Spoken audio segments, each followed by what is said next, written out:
yawan magana akan mata ko kuma wa'azi da malam yake yawaita yi. Bismillahir Rahmanir Rahim. Alhamdulillahi Rabbil Alamin. Wa usalli wa usallimu ala khatamil anbiya'i wal mursalin wa ba'd. Assalamu alaikum wa rahmatullahi ta'ala wa barakatuh. Yan uwa da suke kallon mu a duk duniya gaba daya, barkanmu da wannan lokaci, barkanmu da sake haduwa, musamman iyayenmu mata da aka yi wannan shiri saboda su. An tambaye ni cewa me yasa nake yawan magana akan wa'azi da karantarwa akan mata. Akwai dalilai masu yawa wanda wannan zama bai zai iya wadatar da mu ba, amma zan faɗi su a takaice. Na farko dai, mata yanda ake wa kowa wa'azi, to su ma sun cancanta a yi musu wa'azi. In ma ban ce mata sun fi kowa buƙatar a yi musu wa'azi ba.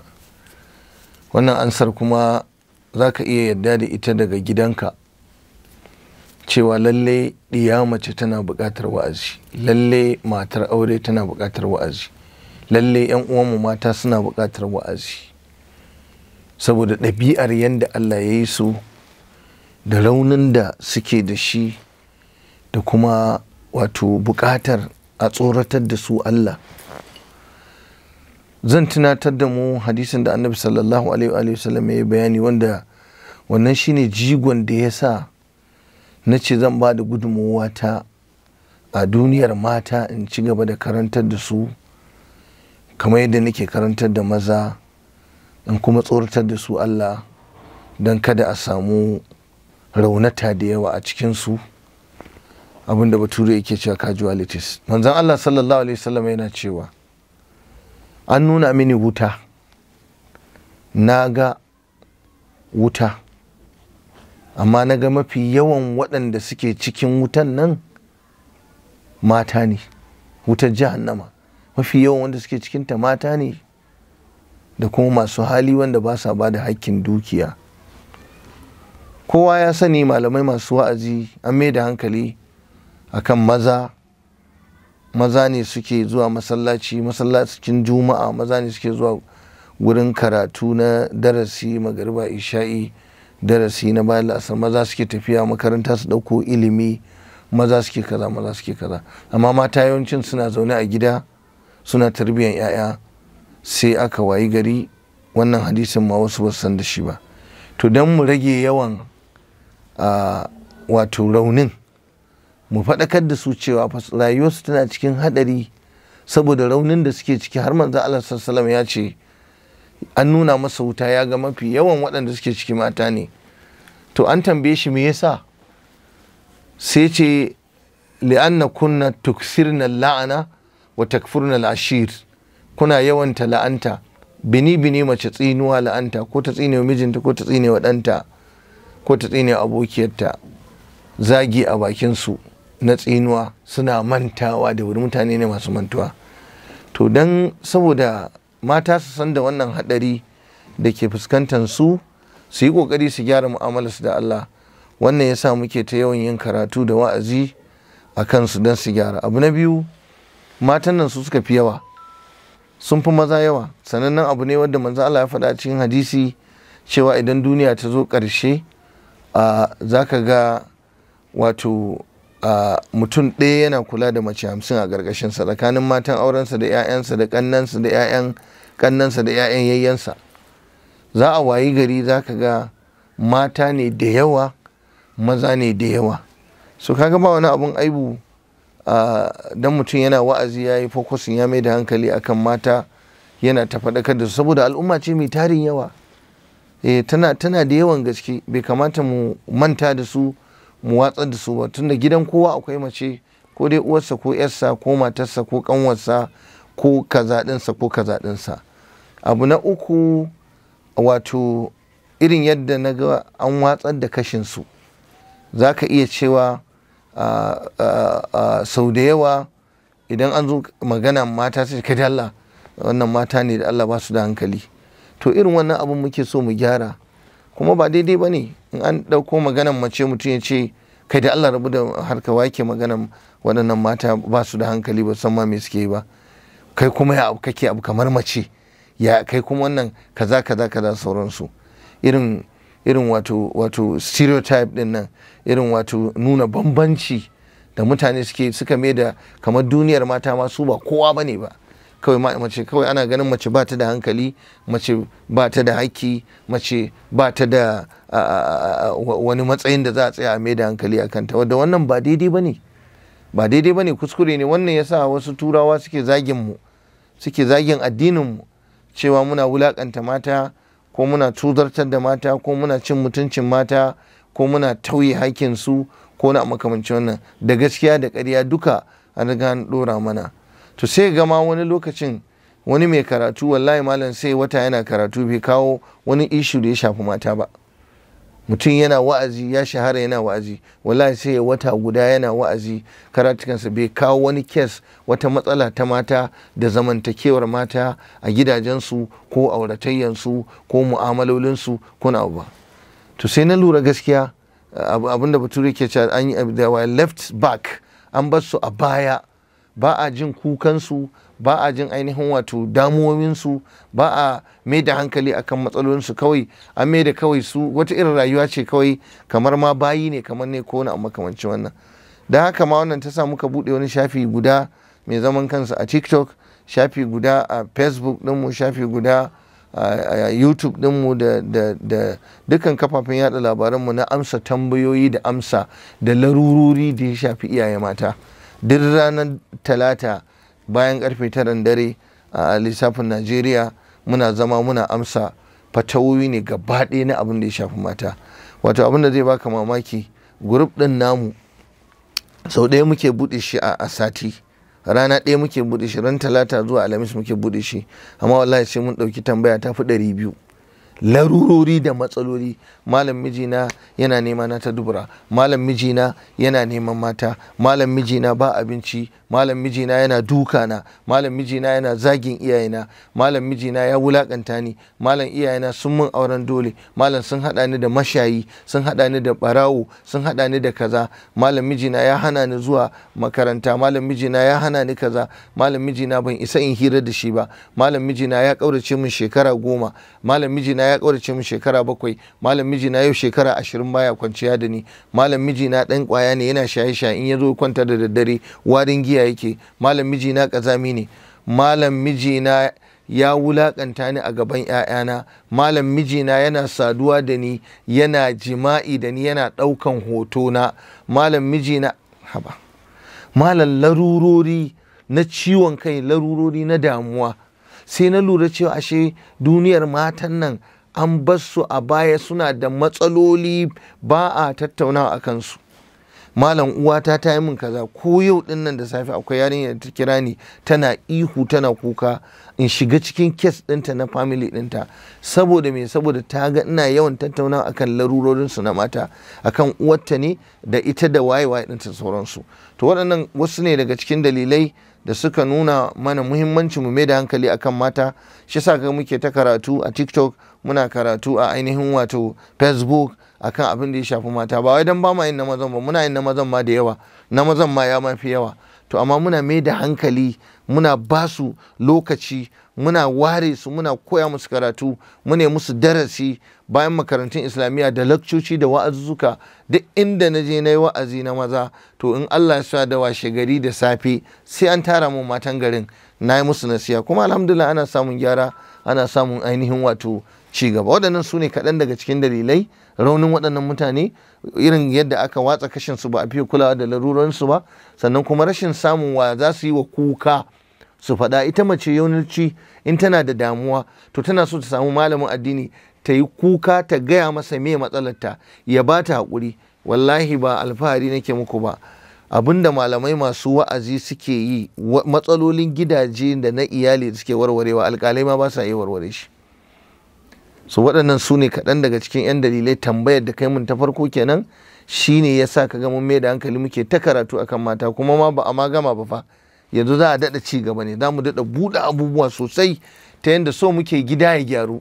Na tabbatar idan gidanka ya gyaru za ka yi har tukwici za ka yi.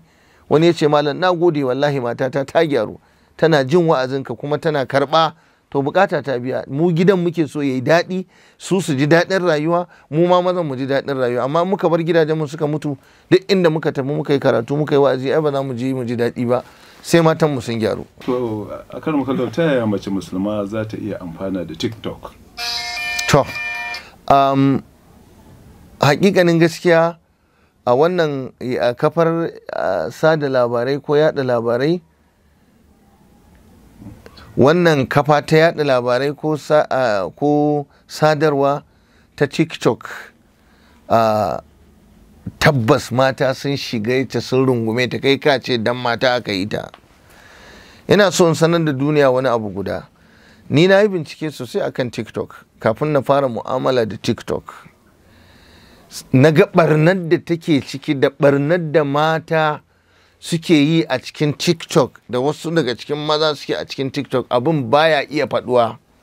Ni ban taba ganin ta'adi da barna da bayyana tsiraici da rashin kirki da keta shari'a da mace take yi a duniya irin a cikin kafar yada labarai ko sadarwa irin ta TikTok ba. To sai muka ta tunani, muna wa'azi akan matan nan, muna so mu gyara su, to ya za mu gyara su? Sai nake cewa ɗalibai na, ni fa ina so in fara fitowa a kafar sadarwa ta TikTok ɗin, ina isar da saƙo. Suka ce, a malam, ai bai kamace ka ba, bai dace da kai ba, ya za a shiga cikin wannan ƙazanta?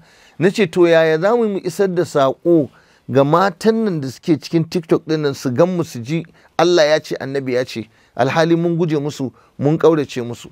Ai ya halatta ko gidan giya ne ka je ka yi wa'azi a saurare ka, in mutum 100 watakila mutum 20 suka je ka kaci riba. Da haka muka shiga cikin TikTok ɗin nan, muka ga barna da ta'adi da mata suke yi, abin ya wuce hankali. Ya za mu musuluntar da TikTok ɗin nan? Ya za mu isar da saƙon Allah a cikin TikTok? Su masu TikTok sun yi ne kawai kafa ce ta sadarwa, ko meye ma ka zo ka yi. Kuma alhamdulillah cikin taimakon Allah muna ta kokari daidai gwargwado, har iya ofishin TikTok din na duniya gaba daya bi idinillahi tabaraka ta'ala sai mun kai sako, kuma sai an tsarkake, an gyara, saboda TikTok ta yi tasiri wajen lalata mana mata. Ana nan har rubuce-rubuce muna ta yi akan wannan al'amari, kuma in Allah ya so yadda sai sakon ya ishe wa TikTok din. Wata ƙazanta da mata ke yi a cikin TikTok din, su rinka banin, su rinka kashewa, su rinka rufewa, su rinka kora, don mu rage ƙazantar da ke ciki. Yaya mace musulma za ta yi amfani da TikTok? Akwai hanyoyin amfani da shi. Yana kira ga duk matan musulmi su guji wannan kafa ta yada labarai ko ta sadarwa ta TikTok, in ba a cikin hanyoyi kamar haka ba. Na farko dai, da'awa. Lalle mace musulma za ta iya amfanuwa da TikTok ta hanyar da'awa, ko dai ta yi da'awa ko kuma a yi mata da'awa, ta saurari wa'azin malamai. Alhamdulillah yanzu malamai da yawa sun shiga TikTok, suna ta yi, ana ta yi daidai gwargwado, da masu kaɗan da masu yawa suna ta yi daidai gwargwado. Alhamdulillah, mun gode wa Allah. To kuma an samu mata suna saurara. Yanzu ina so in shaida maka, in shaida wa gidan wannan talabishin, a cikin karatuttukan da muke, mabiyan da muke samu masu kallon mu a TikTok, wallahi ya fi na kowace kafar yada labarai. Idan muna yi a take, kuma majoricin su mata ne suke kallon wannan al'amari, ai mun ci nasara. So alhamdulillah, to kenan mata za su yi amfani da TikTok ta hanyar sauraron wa'azin malamai, sauraron faɗakarwa, hanyar girke-girke. Mace ta sa hijabinta, ta saka niƙabi, ta rufe jikinta, ta lullube jikinta, ba wani abu na sha'awa da zai bayyana. Ta yi bayani abin da ya shafi harkar girke-girke, abin da ya shafi harkar wato ainihin wato rayuwarsu, da kuma ainihin wato ba da shawarwari da juna. Mace za ta iya amfanuwa da TikTok ta hanyar wannan. Koyar da yara ƙanana, mata suna da hanyoyi da yawa na koyar da yara ƙanana, ilimin muka, tarbiyya. Allah ya ba wa mace hikima ta koyar da yaro, to su yi amfani da wannan kafar TikTok din ta hanyar koyar da 'ya'yanmu ƙanana, matansu da mazansu, amma tare da shiga mai kyau. Kuma idan matan musulmi ba su shiga TikTok din nan suka kawo alheri ba, za a bar wa matan banza ne su shiga su yi ta yada barna. Akwai abin da balarabe yake cewa in lam yakun iblun fa mi'za, in ba a samu dan raƙumi ba ka samu dan akuya, to yayi daidai gwargwado. ni bana ba da shawara a ƙauracewa TikTok ɗin gabaki ɗaya, saboda za a yi asaran wa'azzukan da malamai suke yi da kuma faɗakarwan da malamai suke da kuma sana'o'i. Tallan kayayyakinsu na sayarwa za ta iya amfani da shi. Addini bai hana mutum ya yi abin da zai ƙaru ba. Ta saka talla a TikTok, ta yi bayanin watakila kayan hajjata na sayarwa a TikTok. Duk waɗannan abubuwa za ta iya amfani da TikTok don ta ƙaru, kuma bai saba shari'a ba. Saboda ƙarancin lokaci a gurguje, waɗannan su ne abubuwan da nake ganin mace za ta iya shiga TikTok ta yi. Kenan a fahimta ta, bana ba da fatawar kuma bana cewa gaba ɗaya mace ta ƙaurace TikTok ɗin duka, amma ta yi amfani da inda Allah iya yadda ta yi amfani da shi. Yanda Allah baya so zai fusata Allah, kada ta yi. Bayyana tsiraici, rawa da mata suke yi, bayyana kwalliya, buɗe fuskarsu, suna nuna adansu, suna nuna bakinsu, suna nuna ƙirjinsu, suna nuna bayansu, suna nuna kaza, nan duk haram ne. Jin wake-wake a TikTok, raye-raye a TikTok, ainihin mu'amala da maza a TikTok, ainihin wato yin maganganu na tada sha'awa a TikTok, wannan duk haramun ne. Iyayenmu mata har ma da mazan su shiga su aikata wannan. Amma waɗancan ɓangarori ne bayani, ba laifi mace za ta iya amfanuwa da TikTok ta waɗannan hanyoyi da muka faɗa. Allah ya yafe mana, Allah kuma ya sa mu cika da imani. To idan muka ɗauki ɓangaren social media baki ɗaya, me ya kamata su kaucewa a social media, wannan ɓangare guda kai magana a kai? A cikin TikTok, a cikin Facebook, a cikin WhatsApp, a cikin YouTube, a cikin wacece Instagram, Telegram, wacece Gram, waɗannan kafafe na yaɗa labarai da na sani ni nake mu'amala da su, ina ganin mace za ta iya amfani da su, kuma za ta iya gudansu. Za ta iya amfani da su ta hanyoyin da na yi bayani, ba sai na maimaita ba. Wa'azuzzuka, sauraron wa'azuzzuka, ko ita ta yi wa'azin, ko su taron mata su yi wa'azi, ko ba wa junanakin shawarwari, harkokin sana'a su ta mata, harkokin mu'amaloli na ainihin wato zamantakewa, ba da shawarwari da sauransu.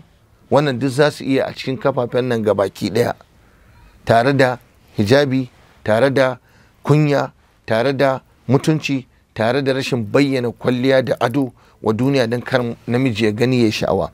Sannan kuma kafafen nan suna da sharrinsu kuma. Intanet ɗinnan da ake shiga, YouTube da ake shiga, YouTube malam, ma adrakum ma YouTube malam. YouTube ta ba da gudunmuwa wajen lalata ya mace ba kaɗan ba. Da haka ina kira ga duk wani mai gida ya tabbatar da wace kafa da wace kafa da wace kafa iyalinsa take amfani da shi cikin kafafen sadarwar nan. Idan za ta shiga YouTube, me za ta yi a YouTube? Ba abin da babu YouTube a YouTube. Duniya ce ta fasadi a YouTube, kamar yadda kuma duniya ce ta alkhairi, akwai alkhairai kuma a cikin YouTube. Don haka ba ma rufe musu kofa ga baki ɗaya, kwata-kwata kar su amfana. Don akwai waɗanda a nesa suke. Yanzu muna da ɗalibai a Ingila, a America, Australia, Canada, duk gaba ɗaya ta YouTube suke bin mu, suke samun karatu da lakcoci da wa'azukan da muke yi. Matan nan da kake gani, ka ga mace tana America tana aure, wata tana Ingila tana aure, wata tana Canada, wata tana Faransa, wata tana India, wata tana Ghana, wata tana Sierra Leone, wata tana, wallahi duka ta hanyar kafafen yada labaran nan da YouTube ɗinmu, da Facebook ɗinmu, da TikTok ɗinmu, a nan suke amfanuwa. To kuma da duk malamai da ka sani wanda suke mu'amala, Allah ya musu arziki suka samu daman shiga waɗannan kafafe suna isar da saƙonni, ba za ka iya irga adadin mata a duniya da suke karuwa da su ba. To in muka rufe musu ƙofa, muka ce gaba ɗaya su daina shiga waɗannan kafafen saboda ɓarnar da take ciki, to ai mun haramta musu kuma alherin da ke ciki. So abin da muke so mu ce, su yi taka tsantsan. Iyaye mata, ku yi taka tsantsan akan mu'amala da waɗannan kafafe na yada labarai. Ku yi taka tsantsan da su, ku amfana da su ta inda Allah ya halatta muku. Ku tambayi malamai in ba ku fahimta ba. Duk wata hanya ta barna, duk wata hanya ta fasadi, duk wata hanya ta fadawa cikin fushin Allah tabaraka wa ta'ala, muna yi muku nasiha, muna yi muku wa'azi, ku guda. Haka kuma duk inda za ku samu alkhairi, ku samu karuwar addinin ku, to wallahi yayi. Yanzu akwai wani mutum da yake gaya mu, a Ingila suke ne, ko a wace ƙasa ne suke, ya ce ai mu ta kafafen yada labaran nan duk muke ɗaukan ilimin addini. Ya ce ni ba na zuwa islamiyya a lokacin da nake Najeriya, ban je islamiyya ba, amma yanzu duk karatun da kuke ina da littattafan, ina buɗewa YouTube channel ɗina da Facebook ɗina, juna shi nake a ƙatuwar sikirin da ni da iyalaina mu buɗe littafi ana karatu muna na'am. Ashe dai kafafen yada labaran ashe suna da amfani irin nasu, kamar yadda kuma suke da barna da suke a cikin al'umma irin tasu. To ita kanta ana ganin akasi da kuma alkhairan tushensu waya salula.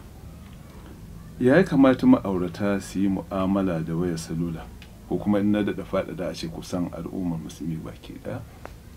To, wayar salula zamani ne ya kawo ta, tana da alkhairai da yawa, tana kuma da sharri da yawa.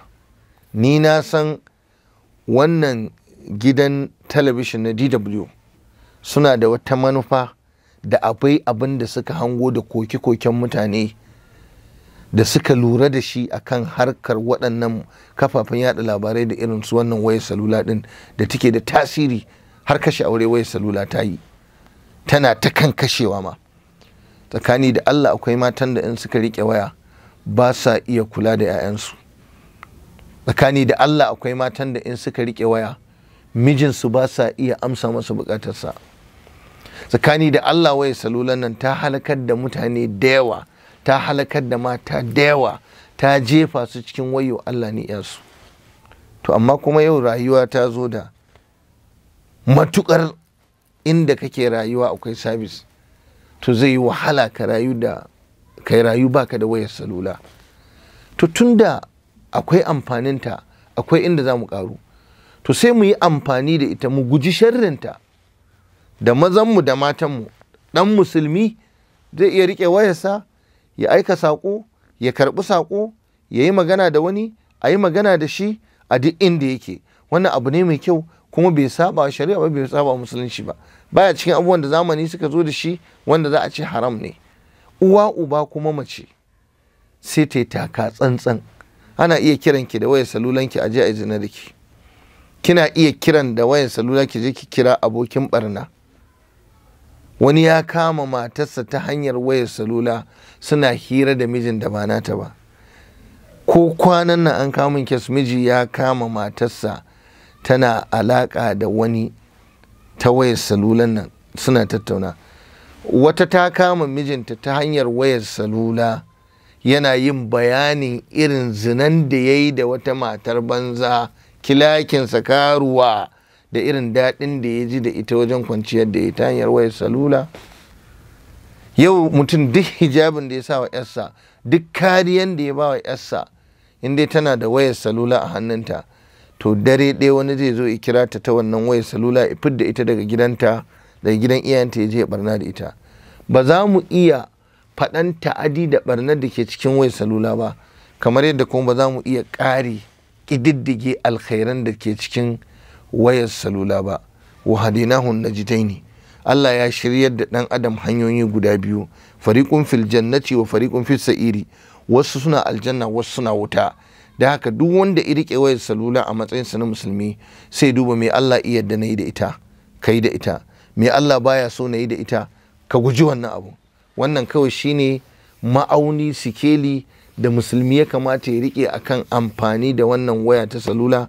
Amma kam tabbas idan mutum bai yi da gaske ba, wayar salula sai ta zama dalilin halakar da shi, wayar salula sai ta zama dalilin tabar da shi.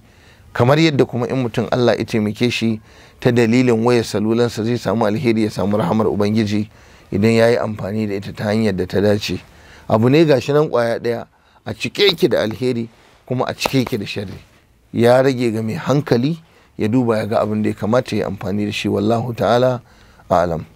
To a ƙarshe a karma kallon, idan duk ka auna waɗannan abubuwa, sharri da alkhairi na social media, sharri da alkhairi na ita kanta wayar salula, yaya kake ganin faɗakarwa da kuma aiki da ayyukan alheri na wannan, ko kuma akasin haka a tsakanin al'umma a matsayinka na malami wanda ka kware wajen wa'azi, wajen sadar da saƙonni na alkhairi da kuma gargaɗi daga sharri na waɗannan kafafai? To, wannan tambaya ce mai muhimmanci kwarai, kuma zan so a ce duk malamai masu da'awa masu karantarwa su san wannan kuma su yi kokari su yi amfani da wannan. Allah ya sa ya zama cikin sadaka jariya. A hakikanin gaskiya al'ummar musulmi ina kira ga duk masu faɗakarwa da da'awa su yi kokari su fito su shiga zamani, saboda shiga zamani shine yake taimakon ka kai nasara akan ɗan zamani. Yau idan dukkanmu masu wa'azi masu karantarwa muka zauna a gida muka ce kada a sa mana wannan kyamarar a gabanmu, kada a ɗauki zancenmu a je a kai gidan rediyo, kada a ɗauki hotonmu a je a yada a duniya, to mun haramta wa mutane ilimi da alkhairi mai tarin yawa waɗanda ba su isa su zo wajenmu ba. Bincike ya tabbatar a yau waɗanda suke sauraron karatuttukan malamai da wa'azuzzukan malamai da faɗakarwar malamai da jan hankalin malamai a kafafen yada labaran nan, social media ɗin nan, sun ninkin wanda suke zaune a gabansu. Yanzu akwai malamin da zai zo ya zauna a masallaci yana wa'azi yana karatu mai tsada mai daraja na ilimi da wayar da kan mutane, amma in ka duba mutanen da ke gabansa gaba ɗaya wala ba su bi rabin masallacin ba, ba su ba irga su ba. Amma kuma idan aka saki karatun nan ya shiga duniya sai ka ga mutum miliyan kaza. Yanzu fa ana maganan wanda ya saurari karatu ko wa'azi mutum 100,000 kaza ne a lokaci guda, ballantana karatun da ya shekara yana cikin ɗaya daga cikin handle na social media ɗin nan. To ashe ya kamata malamai su waye, su shigo wannan kafafe na yada labarai, kowa ya zo ya isar da baiwar da Allah yi masa, ya yi don Allah, ya nemi Allah ya karɓa, ya nemi Allah ya yada shi, don Allah shi ke ɗaukan nauyin yada karatuttukan da da'awan. Wallahi ba wayonmu ba ne, ba kuma dabaranmu ba ne, ba kuma ƙwarewarmu ba ne, ba kuma isanmu ba ne. Allah ne yake ɗauka yada ya isar da shi yadda ya ga dama. An zo gurin wani malami, 'yan jarida sun zo da 'yan talabishin sun zo za su ɗauki hudubarsa. Kar ku ɗauke ni, kar ku yadda ku ɗauke ni, ba a haska mun kyamara, ba ruwana da wannan fitinar zamanin, ni ba ruwana. To kaga wannan fahimta ce ta kuskure gaskiya. Yanzu aka rama kallon an ɗauke ka aka sa a NTA, aka ɗauke ka aka sa DW, aka ɗauke ka aka sa a BBC, aka ɗauke ka aka sa Sunna TV, Africa TV, Manara TV, aka sa a kafafen yada labarai, mutum miliyan nawa za su gani? Kana kin wani ya ji karatunka ko ya ji saƙonka? Ba laifi ba ne don mutum ya zauna a gaban kyamara an ɗauke shi ya yada alheri inda ya saka Allah a ciki. Babban abin da ke da wahala shin don Allah muke yi? Babban abin da ke wahala shine shin muna ƙoƙari mu yi ƙoƙari mu kula da hakkokin duka waɗanda suke sauraron mu, tunda duniya ce take sauraron mu. Da haka ni ina kira ga malamai masu karantarwa da almajirai masu da'awa, lalle a shiga wannan kafafen yada labarai, da mu bar mutanen banza su shiga wannan kafafen sadarwa su lalata al'umma. Ko kai wa'azi ko ba kai wa'azi ba sai mutane sun shiga wannan kafafen sadarwa, kuma wallahi ana sauraron su. Waɗannan mutanen da ake ganin lalatattun ne, malam, mutane da yawa sun musulunta, mutane da yawa sun gyara mu'amalarsu, sun gyara ainihin tarbiyyarsu, zaman aure ya gyaru, wani yana niyan kashe aurensa ya zaunar da matarsa, masha Allah, wata tana rashin kirki ta ji wa'azi ta gyara, duk ta wannan kafafen yada labarai.